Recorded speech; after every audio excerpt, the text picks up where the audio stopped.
what needs to happen from your perspective? So it's actually happening at Harvard Medical School. I'm very humbled and privileged to serve as the faculty dean for continuing medical education at Harvard Medical School. I personally direct 12 large postgraduate courses, but under the jurisdiction of the aegis of the Department of Continuing Education, we have 275 postgraduate courses, distance learning, 70,000 people, 100 online modules. And we reach out to about 90,000 clinicians and physicians and allied health professionals throughout the world. Now, a couple of years ago, we had a course called Meditation and Psychotherapy. And the keynote speaker there was His Holiness the Dalai Lama. And he did a 3-hour session on wisdom one day, and the next day a 3-hour session on compassion. And it was absolutely breathtakingly beautiful. As part of the faculty, in addition to Harvard Medical School faculty, we had Richard Davidson. And he's considered one of the top 50 neuroscientists in the world. And talk about humility. Sometimes somebody would ask His Holiness the Dalai Lama a question, and he would say, I don't know the answer to that. Please ask my guru, Richard Davidson. Now, Richard Davidson has done studies in Tibetan monks, but this is true, Deepak mentioned it, and Herb Benson has done some studies at Harvard.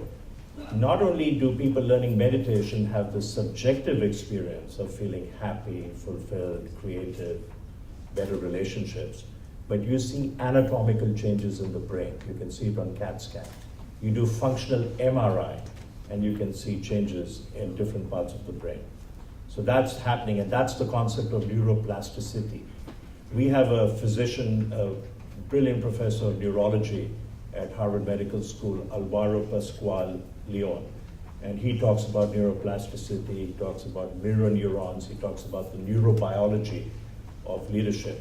And when you have time, just go to Wikipedia, and if you haven't heard about mirror neurons, read about it. But one of the most fascinating syndromes to me in medicine is phantom limb syndrome.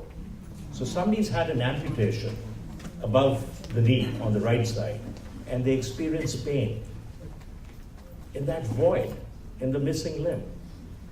And here's a study that Alvaro Pascual Leon quoted, and he's done seminal research in this field. So somebody's experiencing phantom limb syndrome, and next to him a stranger is sitting and massaging his right leg. And the neurons in this patient with phantom limb syndrome fire, and he gets relief of his pain. It's absolutely uncanny. So, Western medicine and the technology, looking at CAT scans, functional MRI, is now catching up with the subjective experience that people have had for thousands of years. One of my favorite sayings is, the absence of evidence is not evidence of absence. So that the fact that we don't have these double-blind, randomized, controlled, ironclad studies doesn't mean that it's not true. It will happen, it may take years for the research to catch up.